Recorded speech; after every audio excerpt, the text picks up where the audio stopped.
Ryan Foster was late picking up his daughter when he saw her sitting on a bench, struggling with her heel strap, and he checked his watch before calling out, "Need help?" She looked up with those green eyes that felt familiar somehow and said, "Please, I can't get this buckle." He knelt down and fixed the strap, their hands brushing together, and she gasped and stared at him before whispering, "It's you." Ryan frowned and said, "I'm sorry. Do we know each other?" "You don't remember?" Her voice broke as she continued, "The promise, 10 years ago, you said you'd find me." His blood ran cold because he did remember, and it changed everything. "Before we begin, let me know where in the world you're watching this from, and now let's start." Ryan Foster, 34 years old and single father to 7-year-old daughter Sophie, was running 15 minutes late again, and he hated being that parent who showed up last at pickup every single time. His meeting ran over and traffic was brutal, so now Sophie would be waiting in the principal's office wondering where her dad was, and he rushed through the park because it was faster than driving around the long way. That's when he saw her sitting on a bench near the fountain in an elegant dress and heels, one foot extended awkwardly as she struggled with something, clearly frustrated and almost in tears. Ryan slowed down and checked his phone to see he was now 14 minutes late, but she looked like she needed help, so he called out, "Need help?" She looked up with the most striking green eyes he'd ever seen, auburn hair catching the afternoon light, and relief flooded her voice as she said, "Yes, please, this buckle is impossible." Ryan jogged over and knelt down in front of her, asking, "Which one?" "Left foot, the strap won't stay, and I can't reach it properly," she explained while he examined the delicate silver heel with its tiny buckle that had twisted somehow. "Got it," he said while working the strap loose, adding, "These things are designed to be impossible." She laughed softly and replied, "You'd think designers would consider that people actually have to put them on." "That would require logic," Ryan said with a smile as he fixed the buckle and adjusted the strap, saying, "There, should hold now." His hand brushed against her ankle as he finished, and she gasped, not a surprised gasp, but something else entirely, something like recognition. Ryan looked up to find her staring at him with wide eyes and her hand over her mouth, and she whispered, "It's you."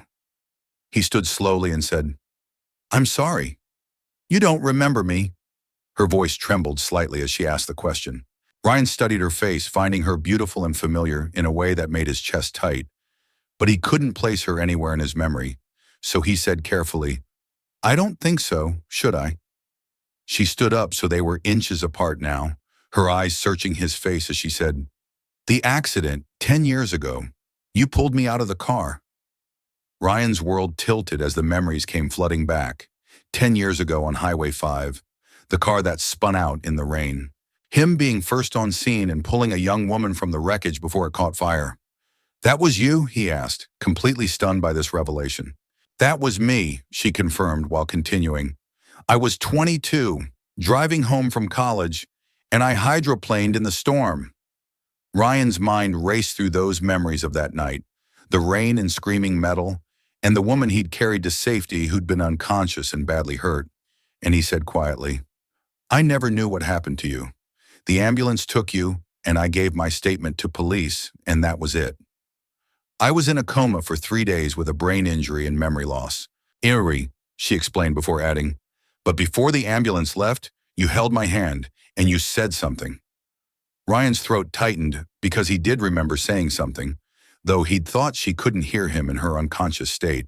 "You said, 'Stay alive. I'll find you, I promise.'" She continued as her eyes filled with tears, and she added, "I woke up 3 days later, remembering those words and nothing else. Just your voice and your promise."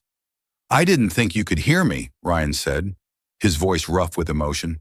"I heard everything," she replied while wiping her eyes, and she explained, "I spent months trying to find you, asking police and hospitals, but no one would give me information because of privacy laws, and I only had your first name, Ryan, that's all." "Why did you want to find me?" he asked, genuinely curious about her motivation. She smiled through her tears and said, "Because you saved my life, because your voice pulled me back from death, because you promised." They stood there in the afternoon light, two strangers who weren't really strangers at all, connected by a moment 10 years ago that had shaped both their lives in ways they couldn't have imagined. What's your name? Ryan asked, needing to know this basic fact about the woman who'd haunted his thoughts for a decade. Isabel, she said with a soft smile, adding, Isabel Warren. Isabel, he tested the name on his tongue, finding it felt right somehow before introducing himself properly. I'm Ryan Foster. I know, she said with a small laugh, explaining, I just learned your last name right now from you, after all these years of searching. Ryan checked his phone and saw he was now 20 minutes late, and Sophie's school was probably calling, so he said reluctantly, I have to go. My daughter needs pickup from school. Of course, Isabel stepped back and said quickly, I'm sorry. I just felt something when you touched my ankle, like recognition, and then I looked at your face and I knew. Knew what? Ryan asked, even though part of him already understood. That you were the man who promised to find me, she said simply. Ryan's phone buzzed with the school calling, and he said again, I really have to go, but his feet wouldn't move. Can I see you again? Isabel asked with hope in her voice, continuing, to say thank you properly, to talk? Ryan knew he should say no and walk away because he had Sophie and responsibilities and no time for complications, but he heard himself say, yes. Isabel pulled out her phone and asked, your number? He gave it and she texted immediately, his phone buzzing in his hand, and she said, now you have mine. Call me please, when you can. I will, Ryan promised before he turned and ran.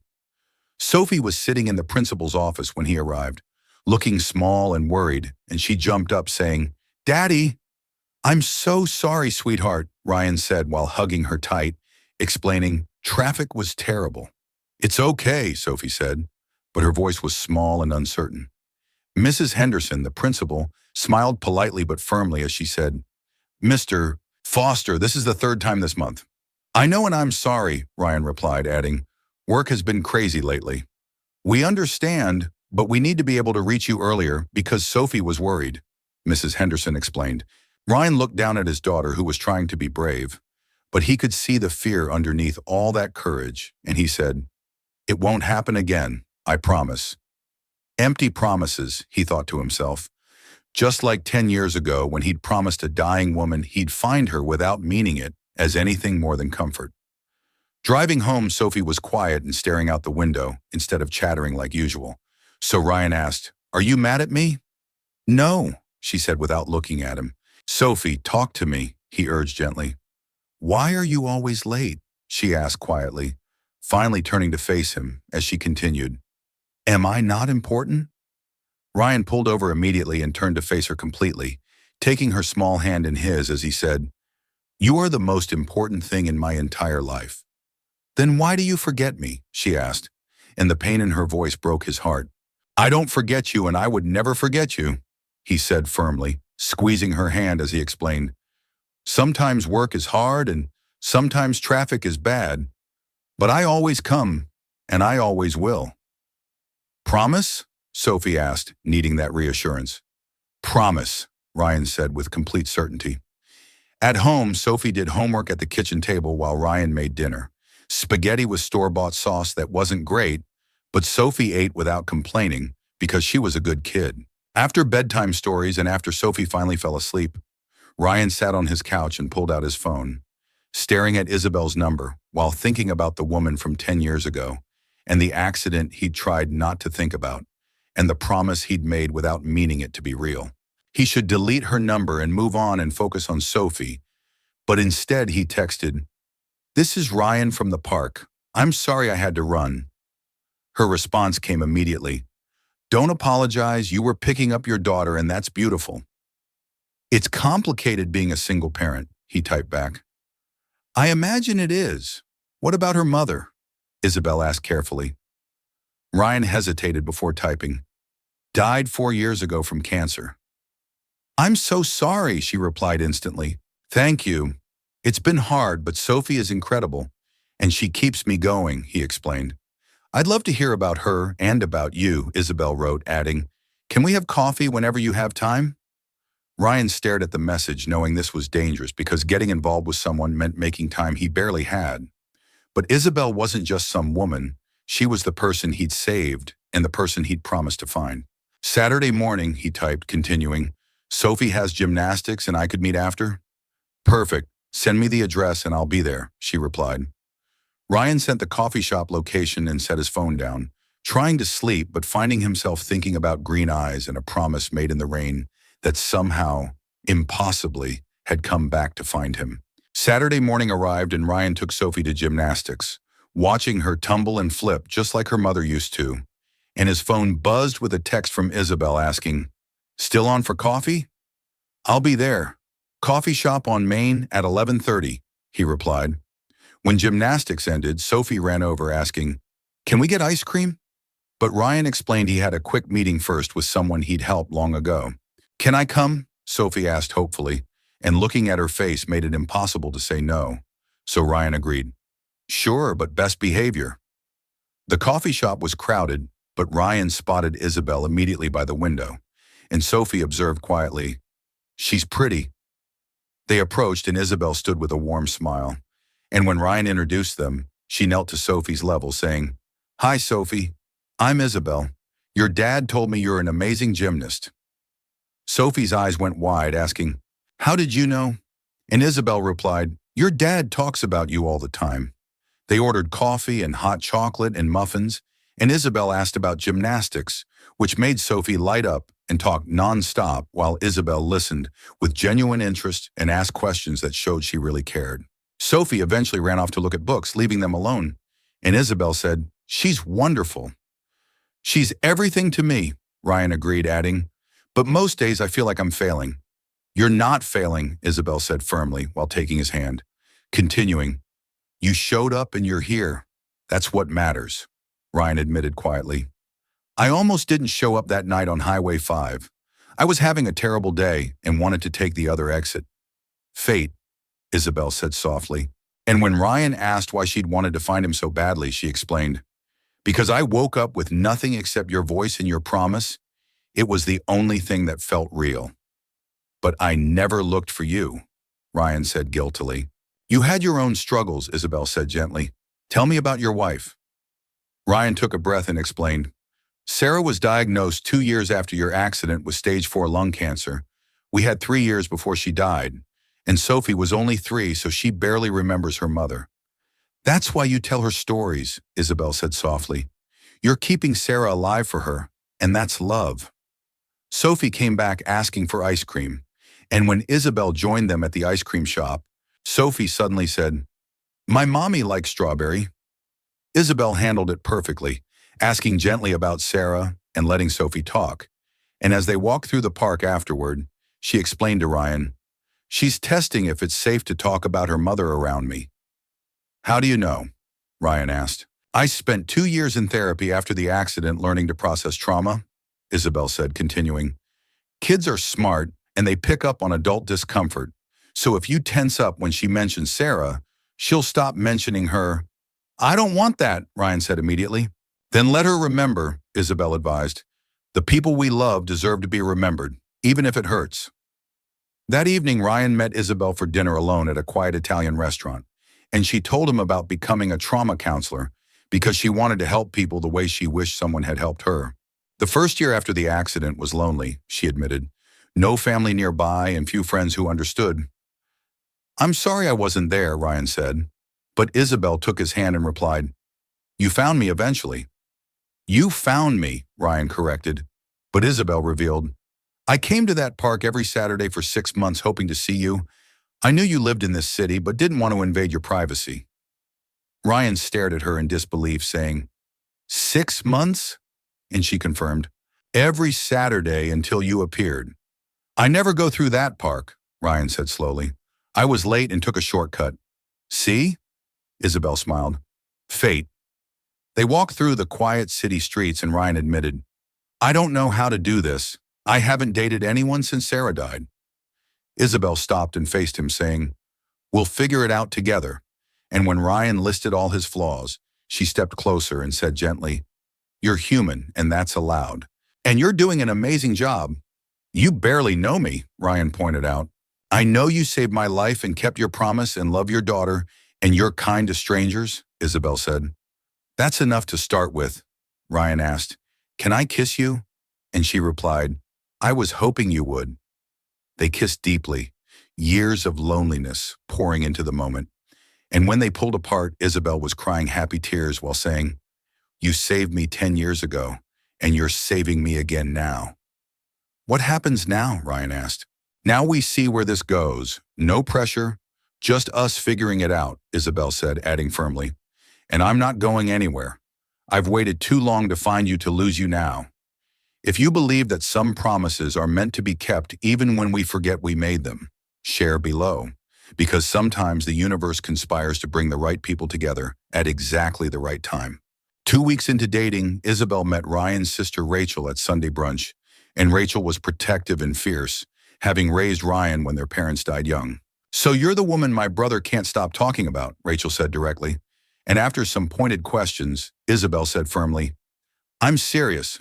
I've been looking for your brother for 10 years because he saved my life."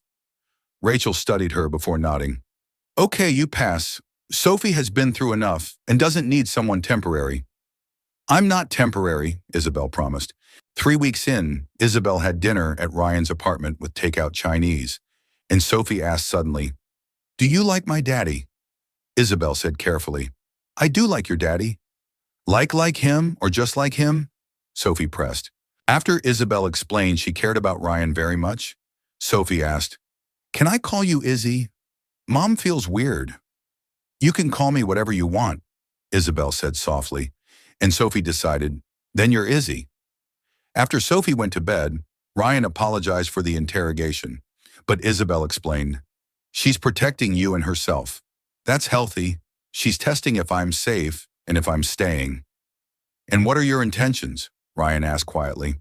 "I want this, you and Sophie, in this life," Isabel said honestly, adding, "I'm not scared of complicated. I'm scared of empty, and with you I feel full for the first time in 10 years. He kissed her deeply and asked her to stay, and she stayed in the guest room, and morning came with Sophie finding her making pancakes.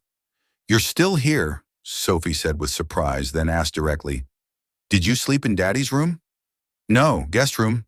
We're taking things slow," Isabel explained. Sophie nodded seriously and said, "That's smart. Emily's mom rushed, and now they fight all the time." 1 month into dating, Isabel's ex-boyfriend Derek appeared at her office wanting to reconnect after abandoning her in the hospital years ago. "I'm seeing someone," Isabel told him firmly. And when he asked if it was Ryan, she said, "You need to leave." But Derek didn't give up and started showing up everywhere. So Isabel documented everything for a possible restraining order. And 2 weeks later, Derek showed up at Ryan's apartment. "You're Ryan, the hero," Derek said mockingly, demanding he leave Isabel alone. "I'm not the one showing up uninvited," Ryan replied calmly. But then Sophie's voice came from behind asking, "Is that man yelling?" Derek's face changed when he saw Sophie, and Ryan said firmly, "This is my home and my daughter is here. If you show up again, I'm calling the police." After Derek left, Ryan called Isabel saying, "He came here and Sophie saw. We need to do something." "I'll file for a restraining order tomorrow," Isabel promised. The restraining order was granted, but Sophie started having nightmares about the angry man, and Isabel said through tears, "I'm ruining your life." "You're not ruining anything," Ryan insisted while taking her face in his hands. "Sophie will be okay, and we'll help her through this together." They worked with a therapist, and slowly Sophie's nightmares faded, while Isabel showed up consistently, proving she wasn't going anywhere. 3 months into dating, Sophie asked, "Can Izzy come to my gymnastics competition in the family section?" Competition day arrived and Sophie performed beautifully, placing third, and she ran to them, throwing herself at Isabel first while exclaiming, "Did you see?" Driving home, Sophie said something that changed everything. "Izzy feels like family now. She comes to important stuff, and she's nice. That's family," Ryan asked carefully. "Is that okay with you?" "It's more than okay," Sophie said seriously, adding, "Mommy would like her because Mommy liked nice people." That night, Ryan told Isabel what Sophie had said, and she replied emotionally, "That's the highest compliment I could get." "Do you think Sarah would approve?" Isabel asked carefully. Ryan thought before answering, "Yes. Sarah would want me to be happy and to find love again, and she'd want Sophie to have someone who cares about her, and you're both those things." 4 months in, while cooking dinner together, Ryan said suddenly, "I love you. I've been wanting to say it for weeks. I love you, Isabel." "I love you too," she said while smiling through tears. Sophie looked up from homework and observed, "Are you guys being mushy again?" But she was smiling. 5 months in, Isabel moved in partially, keeping her apartment but staying over most nights with a drawer and toothbrush and space in their lives. When she asked Sophie if it was okay, Sophie asked, "Do you do laundry?" And when Isabel said yes, Sophie declared, "Good, because Daddy's bad at laundry. Izzy's useful." 6 months after the park bench, Derek violated the restraining order by showing up at Isabel's office drunk and angry, and security called police while Derek was arrested. Isabel called Ryan shaking, and he was there in 12 minutes, holding her while she cried. And he promised, "I'll protect you, always." "Promise?" she asked, echoing their history. "Promise," he said firmly. Derek got 60 days in jail and a harsher restraining order, and Isabel finally felt safe. 7 months in, on the anniversary of the accident, Isabel asked Ryan to drive her to Highway 5, to the curve where she'd hydroplaned. They stood on the shoulder looking at the bend, and Isabel said quietly, "I died here for 3 minutes in the ambulance. They brought me back." Ryan took her hand and just held her, and she continued, "I never thanked you properly for saving me and for keeping your promise." "You gave me a second chance too," Ryan said, explaining. "After Sarah died, I thought I was done, but you showed me I could have more and that I deserved more." "We both deserved more," Isabel agreed. They stood as the sun set, two people who'd found each other across time and tragedy, connected by a promise that refused to die. If you believe that some promises transcend time and memory, subscribe below, because sometimes the universe keeps the promises we forget we made. 8 months after the park bench encounter, Ryan proposed at home after bedtime stories with Sophie asleep in the next room. "Isabel Warren, will you marry me?" he asked while kneeling in their living room with a ring in hand and his heart pounding. Isabel stared at him and asked, "Are you serious?" "Completely serious," he confirmed. "Ryan, we've only been together 8 months, she protested. "I know, and I've never been more certain of anything," he said firmly. "What about Sophie?" Isabel asked with concern. "I asked her first, and she helped pick the ring," Ryan revealed. Isabel started laughing and crying simultaneously as she said, "You asked our 7-year-old for permission?" "She's part of this decision," Ryan explained, adding, "and she said yes," enthusiastically. "What did she say exactly?" Isabel wanted to know. Ryan smiled and quoted, "She said, 'Duh, Dad, Izzy's already family. Make it official.'" "That sounds like Sophie," Isabel agreed. "So what do you say?" Ryan asked, continuing. "Will you marry me and be my wife, and be Sophie's stepmom officially?" "Yes," Isabel said while pulling him up. "Obviously, yes." They got married 3 months later in a small ceremony with Sophie as maid of honor and Rachel officiating, and only close friends and family attending. "Do you, Ryan, take Isabel to be your wife?" Rachel asked. "I do," he said with a strong voice. "Do you, Isabel, take Ryan to be your husband?" Rachel continued. "I do," she said while smiling through tears. "And Sophie, do you accept Isabel as your stepmom?" Rachel asked. "Yes," Sophie shouted, adding, "Can I call her Mom Izzy now?" Everyone laughed at her enthusiasm, and Ryan said, "You can call her whatever you want." "Then she's Mom Izzy because she's my mom now too," Sophie declared. Isabel was crying, and Ryan was crying, and half the guests were crying, and the officiant smiled while saying, "Then I pronounce you family. You may kiss your bride." The reception was in Ryan's sister's backyard, simple and perfect, and exactly what they wanted, and Rachel pulled Isabel aside during dinner to say, "Welcome to the family officially." "Thank you for giving me a chance," Isabel replied gratefully. "You earned it," Rachel said, continuing. "The way you love my brother and my niece, that's real, and that's what matters." 1 month after the wedding, they sold both apartments and bought a house together with 3 bedrooms and a backyard and room for Sophie to grow and room for a future. "This is really ours?" Sophie asked while running through the empty rooms. "Really ours," Ryan confirmed. "Can I pick my room?" she asked excitedly. "Any room except the master bedroom," Isabel said with a laugh. Sophie chose the room with the best light, while Ryan and Isabel took the largest bedroom, and the third bedroom became a guest room/office. "We could make it a nursery if you guys want a baby," Sophie said one day. Ryan and Isabel looked at each other, and Ryan said carefully, "We haven't talked about that." "Why not? Don't you want more kids?" Sophie asked innocently. "It's complicated," Isabel said. "How?" Sophie pressed. Ryan sat down with Sophie and explained. "After the accident, Mom Izzy had some injuries and having babies might be difficult for her." "Oh," Sophie processed this before asking, "so no siblings? Maybe someday through adoption, or maybe it's just us three, and that's okay too," Ryan said. Sophie thought about it and declared, "I like us three. We're good." "We are good," Isabel agreed while hugging her. 6 months into marriage, Isabel got surprising news when the doctor said, "The scar tissue healed better than expected, and if you want to try for children, you can." Isabel sat in her car stunned and called Ryan immediately saying, "I can have babies. They said I can." "That's amazing," Ryan exclaimed, asking, "Are you happy?" "I don't know. I'm shocked," Isabel admitted, asking, "Are you happy?" "I'm happy if you're happy," Ryan said, continuing, "Isabel, this is your choice and your body, and whatever you decide I support." "What if I want to try?" she asked carefully. "Then we try," he agreed simply. "What about Sophie? She's 8 and a baby would change everything," Isabel worried. "We talk to her and see how she feels, then decide together," Ryan suggested.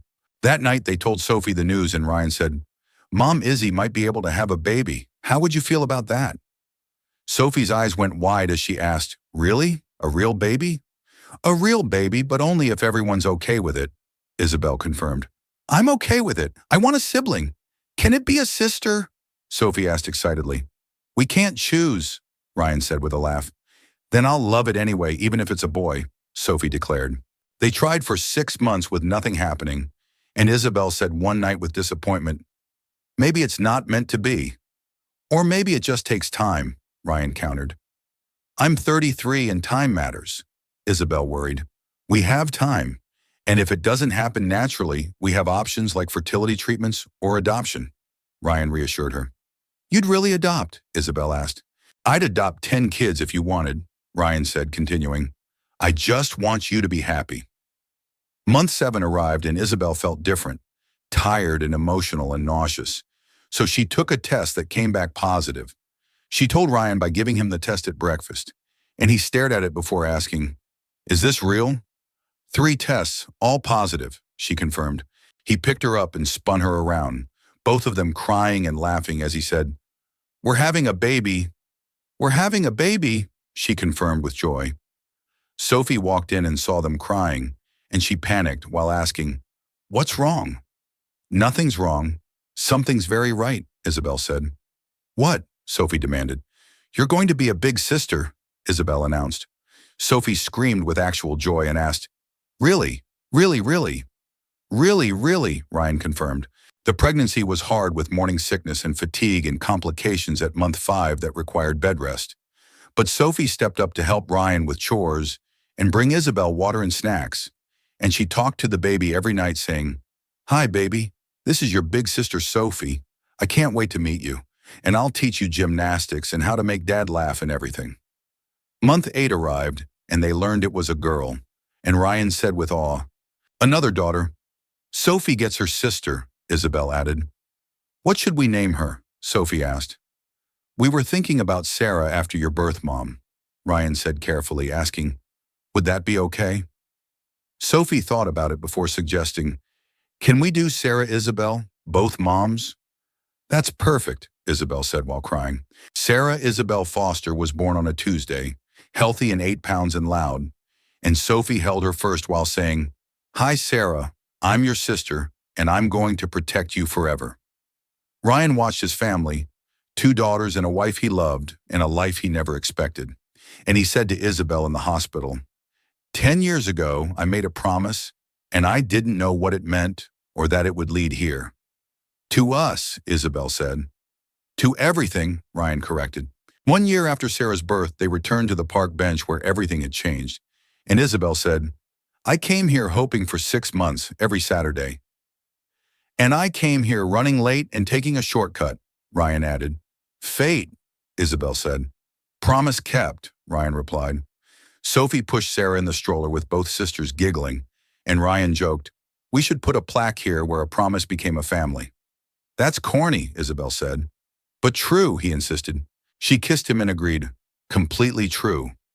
They walked through the park as four people who became a family through accident and promise and fate.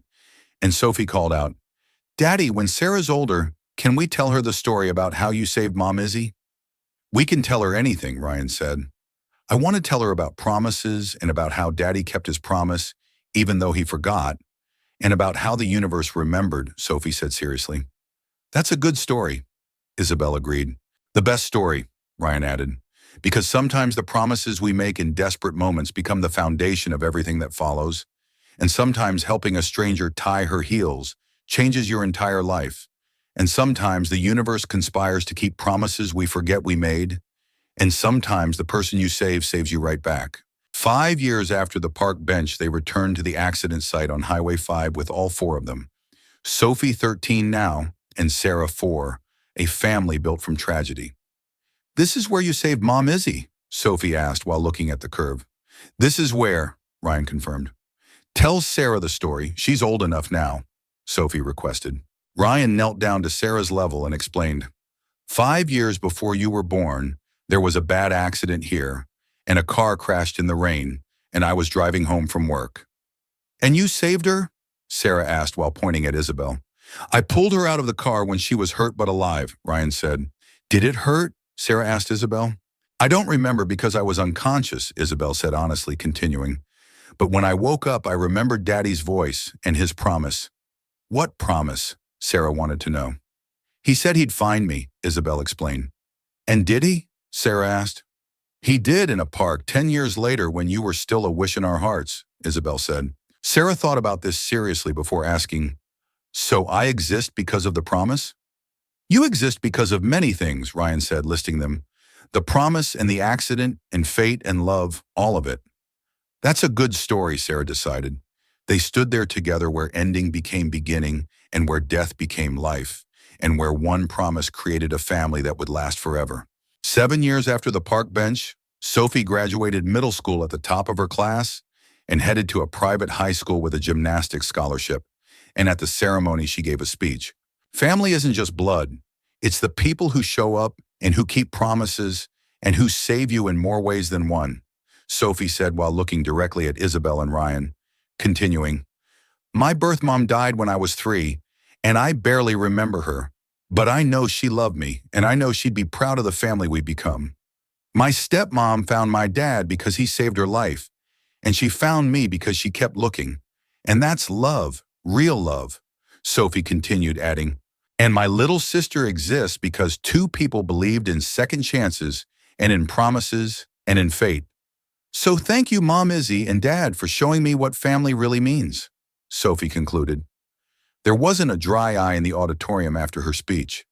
10 years after the accident, exactly to the day, Isabel and Ryan renewed their vows at the park by the bench where everything had changed, with Sophie and Sarah standing with them in matching dresses and holding flowers. 10 years ago, I made a promise in the rain, and I didn't know what it would become or that it would lead me here to you and to us and to everything, Ryan said. 10 years ago, I heard a voice in the darkness, a promise that pulled me back from death, and I spent years looking for that voice, Isabel replied, continuing, and when I found it, I found home. I promise to keep loving you and to keep showing up and to keep building this beautiful life with you, Ryan vowed. I promise to keep choosing you and to keep believing in fate and to keep honoring the miracle of us, Isabel vowed. They kissed while Sophie and Sarah cheered and family and friends applauded, and Sophie called out, speech, Sarah and I prepared something. The sisters stood together with Sophie beginning. 10 years ago, our family started with a promise. And an accident, Sarah added. And a man who stopped to help a stranger, Sophie continued. And a woman who never gave up looking, Sarah said. Today we celebrate that promise, they said together, finishing with, because promises kept create families, and families built on promises last forever. Ryan and Isabel were both crying, and Ryan asked, "When did they prepare this?" "Last week they asked me to help and I said no, so they did it themselves," Rachel said from the crowd. After the ceremony, they had a picnic in the same park at the same bench but with a different life, and Ryan asked Isabel, "Remember when I first saw you here struggling with your heel?" "I remember. I recognized you immediately by your eyes," Isabel said. "My eyes?" Ryan asked with surprise.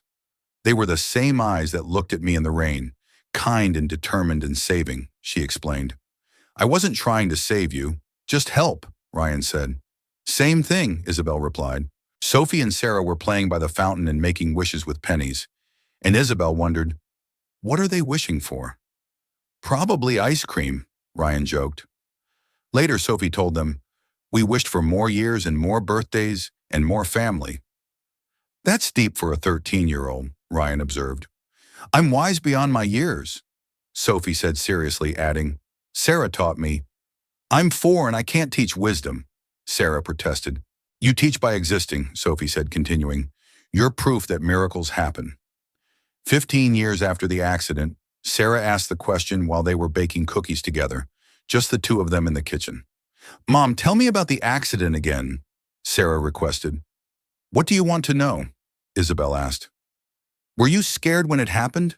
Sarah asked.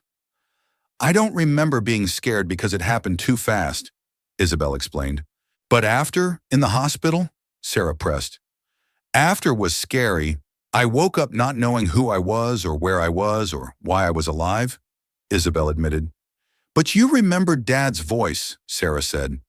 "That was the only thing I remembered. His promise was my anchor," Isabel confirmed. "Do you think you were meant to survive for me?" Sarah asked. Isabel stopped mixing cookie dough and looked at her daughter, saying, "I think I was meant to survive for many reasons, for your dad, and for Sophie, and for myself, and yes, for you." "I'm glad you survived," Sarah said simply. "Me too, sweetheart. Me too," Isabel agreed. 20 years after the accident, they held a party celebrating survival and love, and the family built from a promise, with Sophie, 23 now, and a college graduate teaching gymnastics to kids, and Sarah, 14, following in her sister's footsteps with a gymnastics scholarship waiting. Rachel was there along with friends who'd watched this family grow and witnessed the miracle unfold over 2 decades.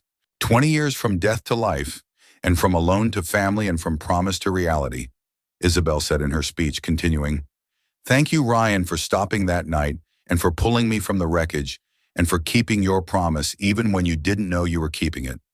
Thank you, Sophie, for accepting me and for calling me Mom Issy and for being the big sister Sarah needed," she continued, adding, "Thank you, Sarah, for being our miracle and our proof that second chances exist and that love creates life. And thank you to everyone here for supporting us and for believing in us and for celebrating this impossible, beautiful family," Isabel concluded. Ryan stood beside her and took her hand while saying, "20 years ago, I made a promise to a dying woman, and I didn't know her name or if she'd survive, but I promised anyway.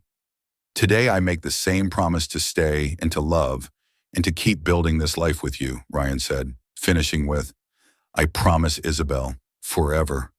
"Forever," she echoed. They kissed as their family cheered. 2 people who'd found each other across time and tragedy, and who'd built a family from a promise made in the rain, and who'd proven that fate is real and that promises matter, and that love conquers everything. Because sometimes helping a stranger tie her heels changes everything. And sometimes the people we save us right back. And sometimes a promise made becomes a promise kept becomes a life well lived. And sometimes the universe conspires to make sure the right people find each other exactly when they need to. If you believe that promises have power, even when we forget we made them, subscribe to Solo Parent Stories for more tales of fate and love and families built from courage. Because sometimes the smallest acts of kindness create the biggest miracles.